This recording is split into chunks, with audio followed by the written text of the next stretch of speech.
ကြက်သားပရိသာသမီမိတ်ဆွေများအားလုံးမင်္ဂလာပေါင်းနဲ့ပြည့်စုံပါစေလို့ဥစွာပထမနှုတ်ခွန်းဆက်တာကားပြပါတယ်ကြက်သားပရိသာသမီများအတွက်14ရက်12လ2025ကနေပြီးတော့20ရက်12လ2025ထိတပတ်စာဟောတဲ့ကံကြမ္မာအကြောင်းအကျိုးအကောင့်အဆိုးများကိုဟောပြောတင်ပြပေးခြင်းပါတယ်ကြက်သားပရိသာသမီများဒီတစ်ဖက်အတော်တွင်မှာမိမိလုံနေတဲ့အလုံးအကင်တွေအပေါ်မှာနည်းနည်းစိတ်ပြက်လက်ပြက်စိတ်ပင်ပန်းလူပင်ပန်းလေးတွေကြုံနေတတ်တယ်။လက်ရှိလုပ်နေတဲ့အလုပ်တွေပေါ်မှာလည်းအဆင်ပြေနေတော့ညာလဲကိုလိုတဲ့လောက်လောဘအလိုက်ဟာလားမရရှိနိုင်တဲ့အတွက်ကြောင့်အကြောင်းမျိုးမျိုးနဲ့ဘလို့ပဲလဲလို့အဆင်ပြေကန်နေရင်တခုမို့တခုရွတ်သွားတယ်တခုမို့တခုရွတ်သွားတယ်မျောလင့်ချက်အတိုင်းကိုမပြည့်ပဲနဲ့အ ਨੇ ချင်းလေးရော့ပြီးတော့ရလာတဲ့အခွင့်အရေးမျိုးငွေကြေးမျိုးလေးတွေဖြစ်ပေါ်နေတတ်တယ်။ဒီလိုဖြစ်ပေါ်နေတဲ့အရာကိုတေးသေးမွားမွားလေးရော့ပါမှုကိုမိမိစိတ်က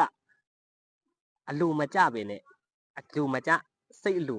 တိုင်းမကျဖြစ်နေလိမ့်မယ်။အဲ့လိုဖြစ်နေတဲ့အရာတွေပေါ်မှာလုပ်ငန်းနဲ့ပတ်သက်တဲ့အရာတွေမိသားစုနဲ့ပတ်သက်တဲ့အရာတွေလက်ရှိအလုပ်တွေပေါ်မှာဖြစ်ပေါ်နေတဲ့စိတ်ဖိစီးမှုအရာတွေကိုမခံစားကျင်တော့တဲ့အတွေ့အမျိုးလေးတွေဖြစ်နေလိမ့်မယ်။မခံစားကျင်တဲ့အတွက်ကြောင့်လက်ရှိအလုပ်ကိုရက်ပဲရက်ရမလားထွက်သွားရမလားတခါကြောက်လို့ရှိရင်ကိုကအလုပ်ကင်နဲ့ပတ်သက်ပြီးဒီအလုပ်ကနေနောက်အလုပ်ကိုပြောင်းရမလားဆိုတဲ့အတွေ့အမျိုးလေးတွေကြုံနေလိမ့်မယ်။တကယ်တမ်းတော့ဒီလိုအတွေ့အမျိုးလေးတွေဒီကြုံတဲ့အတွေ့တော့မဟုတ်ဘူးအလုပ်ပြောင်းမှုလုပ်ငန်းတစ်ချက်ဖို့တွေးခဲ့မယ်ဆိုလို့ရှိရင်တော့အရန်ကရောမတွေးပါနဲ့လက်ရှိအလုပ်ကနေထွက်ပြီးတော့နောက်အလုပ်လုပ်မယ်ဆိုတဲ့အရာမျိုးလေးတွေလည်းမတွေးပါနဲ့လက်ရှိဖြစ်နေတဲ့အရာတို့ဒီအခိုက်အတန့်ပဲဖြစ်ပါတယ်အခိုက်အတန့်လေးဖြစ်တဲ့အခက်ခဲလေးပဲဖြစ်ပါတယ်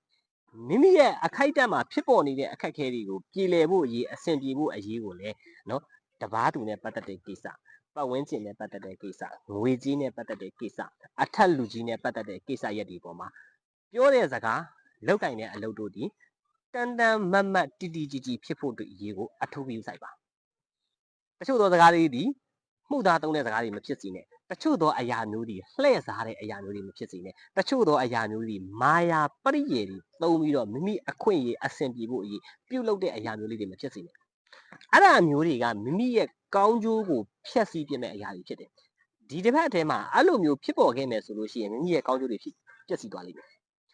မကြခင်အချိန်တောတွင်းမှာရက်သက်တစ်ဖက်မပြည့်ခင်မှာဒီရက်သက်တစ်ဖက်မပြည့်ခင်မှာကြက်သားပရိသားသမီးတွေအတွက်မိမိရဲ့လုပ်ငန်းပြန်လည်လှည့်ပတ်လာနိုင်မှု